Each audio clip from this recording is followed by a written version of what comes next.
ஓம் நமோ நாராயணாய. அனைவருக்கும் வணக்கம். எங்கள் ஊரான வத்தலக்குண்டுக்கு பக்கத்தில் இருக்கக்கூடிய கிராமமான கோட்டப்பட்டியில் நடைபெறக்கூடிய ஸ்ரீ சென்றாய பெருமாள் கோவில் திருவிழாவோட 3வது நாள் நிகழ்வுகள் பற்றி தான் இன்றைக்கி பார்க்க போகிறோம். வீடியோவை ஸ்கிப் பண்ணாமல் முழுசாக பாருங்கள். திண்டுக்கல் மாவட்டம் வத்தலக்குண்டு பக்கத்தில் இருக்கக்கூடிய கோட்டைப்பட்டிங்கிற அழகிய கிராமத்தில் ஸ்ரீ சென்றாய பெருமாளுடைய திருவிழாவானது ஏப்ரல் 5, 6, 7 ஆகிய 3 தினங்கள் வெகு விமரிசையாக நடைபெற்றது. இந்த திருவிழாக்களில் முதல் 2 நாட்கள், அதாவது ஏப்ரல் 5ஆம் தேதி மற்றும் 6ஆம் தேதி நடந்த நிகழ்வுகள் ஆல்ரெடி நம்ம சேனலில் வீடியோவாக வந்துடுச்சு. அந்த 2 வீடியோக்கோட லிங்க்கும் ஃபர்ஸ்ட் கமெண்டில் பின் பண்ணி வைக்கிறேன். ஏப்ரல் 7ஆம் தேதி 3வது நாள் என்ன நிகழ்வுகள் நடந்ததுன்னு சொல்லி தான் இப்போ பார்க்க போகிறோம். ஏப்ரல் 7ஆம் தேதி ஞாயிற்றுக்கிழமை காலையில் தம்புரா மண்டபத்துக்கு வந்த பெருமாள் அங்கே பக்தர்களுக்கு அருள்வாளிச்சார். அங்கே நிறைய பக்தர்கள், அதாவது எங்கள் வத்தலக்குண்டு பகுதியில் இருக்கிற நிறைய மக்கள் அந்த ஞாயிற்றுக்கிழமை தான் வருவாங்க. ஏன்னா பெருமாள் மலையேறக்கூடிய நாள் அதுதான். இறுதி நாள் தம்புரா மண்டபத்துலேயும் இருப்பார். பக்கத்தில் இருக்கக்கூடிய ராமசாமியும் வணங்கலாம், அப்படியே சென்றாய பெருமாளையும் வணங்கலான்னு சொல்லிட்டு நிறைய மக்கள் அந்த இறுதி நாளான ஞாயிற்றுக்கிழமை தான் வருவாங்க. மாலை 4 மணியை போல் பெருமாளை பூ அலங்காரத்தில் ஃபுல்லாக டெக்கரேட் பண்ணி தம்புரா மண்டபத்திலேருந்து வெளியில் கொண்டுட்டு வந்தாங்க. ஜிங்கு ஜிங்குன்னு ஆடிட்டு இருந்தார் பெருமாள். ஏன்னா எல்லாத்தையும் விடைபெற்று கிளம்பணும். அவருக்கு போகிறதுக்கு மனசே வராது. ஏன்னா இந்த திருவிழாவானது 2 வருஷத்துக்கு ஒரு முறை தான் நடைபெறும். ஆல்டர்னேட் இயரில் தான் நடத்துகிறாங்க. இப்போ 2024 நடந்த திருவிழா அடுத்ததாக 2026 பங்குனி மாதம் தான் நடைபெறும். கடைசி நாளில் தான் கோட்டைப்பட்டி கிராமத்து மக்களும் பெருமாளுக்கு விடை கொடுத்து அனுப்புவாங்க.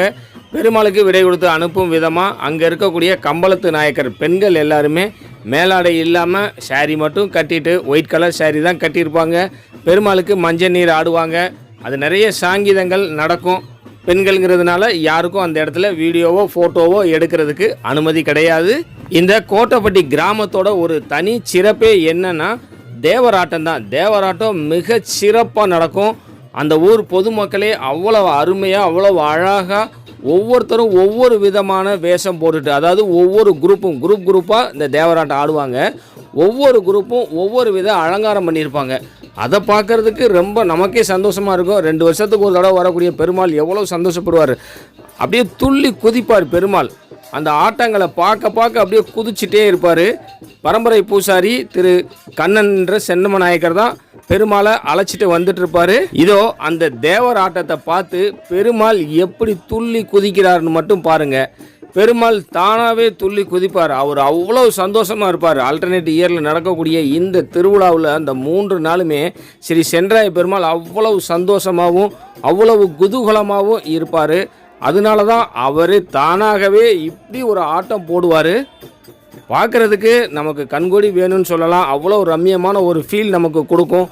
பெருமாளை பார்க்குறதா, அங்கே நடக்கக்கூடிய அந்த தேவர் ஆட்டங்களை பார்க்குறதா, அடடடாடா எவ்வளவு அருமையான நிகழ்வுகள் தெரியுமா. அது ஒரு முறையாவது அட்லீஸ்ட் 2026 நடைபெறக்கூடிய கோட்டைப்பட்டி திருவிழாவுக்கு சப்ஸ்கிரைபர்ஸ் கண்டிப்பாக வரணும். இந்த திருவிழாவோட சிறப்பு அம்சமே ஒவ்வொரு இடமா போய் ராமசாமி கோவில்லையும் மற்ற இடங்கள்லையும் போய் பெருமாள் தான் போயிட்டு வர்றேன், தான் கிளம்பிட்டேங்கிற விஷயத்த சொல்லிட்டு போவார். அதை பார்க்குறதுக்கு அவ்வளவு லட்சக்கணக்கான பக்தர்கள் கூடி இருப்பாங்க. நான் முன்னர் சொன்ன மாதிரியே இந்த 3 நாட்களில் வரக்கூடிய மக்களில் 3வது நாளான ஞாயிற்றுக்கிழமை இந்த ஏப்ரல் 7ஆம் தேதி பல லட்சம் பக்தர்கள் அங்கே குழுமி இருந்தாங்க. இதுதான் அந்த தம்புரா மண்டபம். தம்புரா மண்டபத்திலேருந்து வெளியில் வந்த உடனே அப்படியே சுற்றிலும் 3 ரவுண்டு எப்படி அடிக்கிறாருன்னு பாருங்கள். அவ்வளோ சந்தோஷம், அவ்வளோ குதூகலம். அங்கே இருக்கக்கூடிய மக்கள் எல்லாரையுமே பார்க்குறாரு. நாம் பெருமாளை பார்க்குறதோட நம்மளை பெருமாள் பார்த்துட மாட்டாரான்னு நினச்சி தான் நம்ம எல்லாருமே பெருமாள் கோவிலுக்காக இருக்கட்டும், அந்த ஏழுமலையான பார்க்க திருப்பதிக்காக இருக்கட்டும் போவோம். இங்கே பெருமாள் சுற்றி அங்கே வந்திருக்கக்கூடிய எல்லாரையுமே கவனமாக பார்ப்பார். இதோ கோட்டைப்பட்டியில் இருக்கக்கூடிய மந்தைக்கு வந்த இந்த பெருமாளானவர் நான் போக மாட்டேன்னு சொல்லி அடம் பிடிப்பார். அவரை மறுபடியும் அலங்கார மண்டபத்துள்ளர அழைச்சிட்டு போய் அந்த அலங்காரத்தை எல்லாம் கலைச்சிட்டு பெருமாளை மட்டும் தூக்கிட்டு திமுன்னு ஓடுவாங்க. மலையை நோக்கி போவாங்க. அவ்வளோதான், ஒரு 5 நிமிஷத்தில் மலையை அடைஞ்சிடுவாங்க. ஏன்னா மலை பாதை நல்ல பாதை இருக்குது, காரெலாம் போகக்கூடிய பாதை இருக்குது. நீங்கள் வந்தால் படிப்பாதையிலையும் போகலாம் அல்லது கார்லேயும் போகலாம். ஓஹோ நான் போகவே மாட்டேன், நான் இன்னும் திருவிழா கொண்டாடுவேன்னு சொல்லி அடம் பிடிக்கிற பெருமாளை சில பேட் வேர்ட்ஸ்லாம் சொல்லி வஞ்சி, அதாவது திட்டி தான் மலைக்கு அனுப்புவாங்கன்னு சொல்லி ஐதீகம் இருக்குது. நான் அதை பக்கத்தில் இருந்து பார்த்தது கிடையாது. இந்த வீடியோ உங்களுக்கு பயனுள்ளதாக இருந்தால் லைக் பண்ணுங்கள், ஷேர் பண்ணுங்கள். நம்ம ஷாகிமா விலாக் யூடியூப் சேனலை சப்ஸ்கிரைப் பண்ணி பக்கத்தில் இருக்கிற பெல் ஐக்கானை ப்ரெஸ் பண்ணி வச்சுக்கிட்டிங்கன்னா நான் போடுற ஒவ்வொரு வீடியோவும் உங்களுக்கு நோட்டிஃபிகேஷன்லேயே வந்துடும். திருமலை திருப்பதி குறித்த உங்களுடைய டவுட்டை கமெண்ட் செக்ஷனில் கேளுங்க, நான் பதில் சொல்கிறேன். அனைவருக்கும் நன்றி. ஓம் நமோ நாராயணாய.